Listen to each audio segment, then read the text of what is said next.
Welcome to your Wellspring Wednesday. My name is Sara, a certified trauma recovery coach with Full Circle Wellspring. There is no one-size-fits-all healing process designed for trauma survivors. The truth is, each of us has to individually tap into our inner wellspring to find a regimen that works. These episodes are dedicated to finding, exploring, and using those inner resources that I believe all survivors have in order to live their best healed life. Let's get started.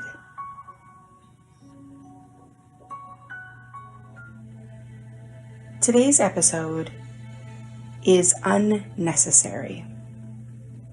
I speak a lot about coping skills on these episodes, so it's really important to acknowledge and honor your coping skills.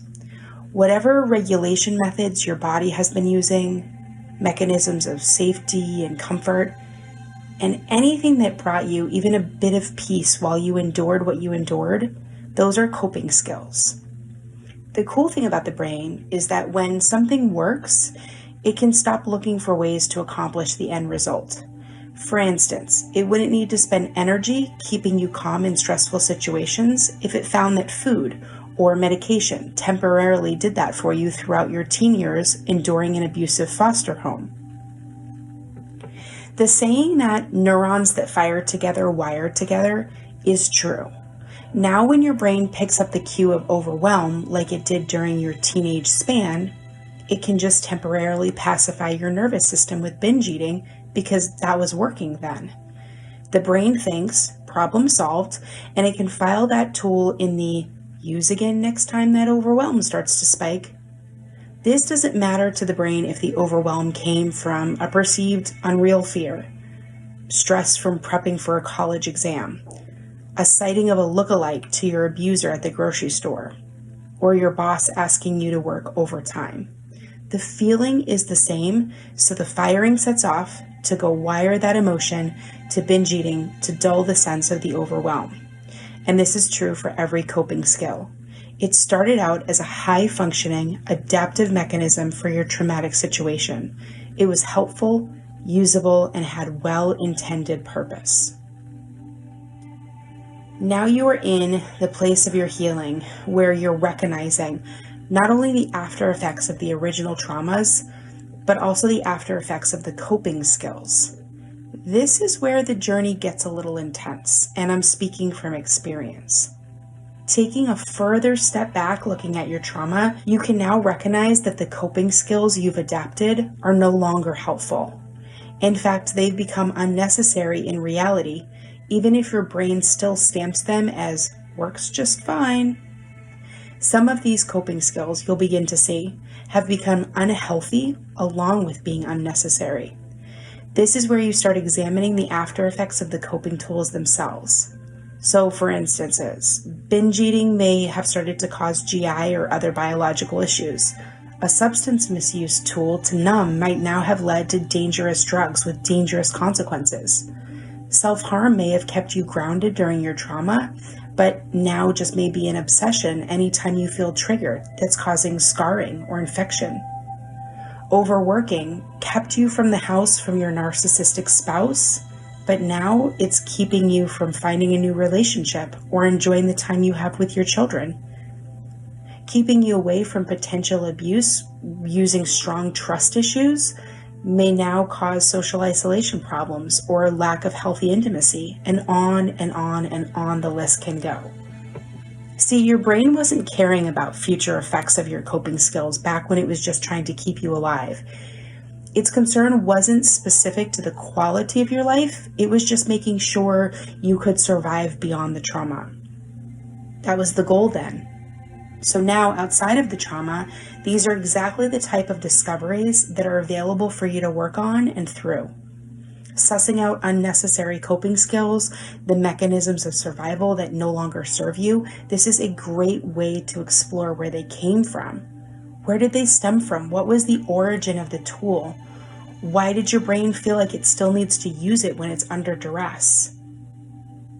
In this, it is imperative that we don't confuse the brain by using the word unnecessary in a hurtful way, though.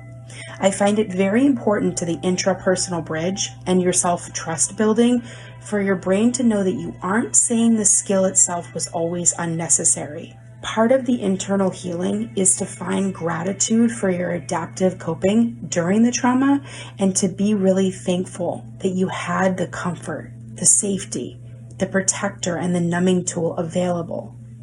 If you spend some time really thanking the once useful tool and your brain for creating it, you will find that this part of you can relax when it's time to tell it that it's no longer needed. This is where you want to find gentle ways of exploring the now unnecessary mechanism, really rooting around to let it help you with your deep healing, asking it what it wants you to know and why it's there, and making peace with this once important job that it had in your life. From there, it's much easier to call it unnecessary and to dethrone its role in your life now. Once you've built a relationship with this coping skill or protector, if you're following IFS language, you can now let it know some of the consequences it is creating in your life, some of the negative after effects, and letting it know how and why it's no longer serving you, why it's no longer needed. Sometimes this looks like it truly not being needed because the part of you it was trying to protect you from, like severe pain, suffering, potential harm, shame, fear, being hurt by your family, maybe that threat itself is no longer a threat. Yet sometimes it means that the threat might still be there sometimes, but that you'd rather not use this particular tool anymore because it's unhealthy to your overall well-being. This is where we supplant maladaptive tools for new healthy ones, like exercise, emotional release, a coaching relationship, singing, breath work, travel, boundaries, work-life balance, writing, etc. Each person will be different as to how to handle these old coping skills. Many clients need to continue using their coping mechanisms during the first part of coaching while they're unpacking all of the bitter turmoil of their past. If you still need it, then listen to your body and use it if you feel you must.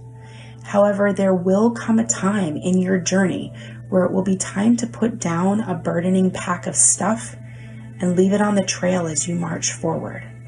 That's where support from a coach or a therapist is really helpful to know when, know how, and to follow through.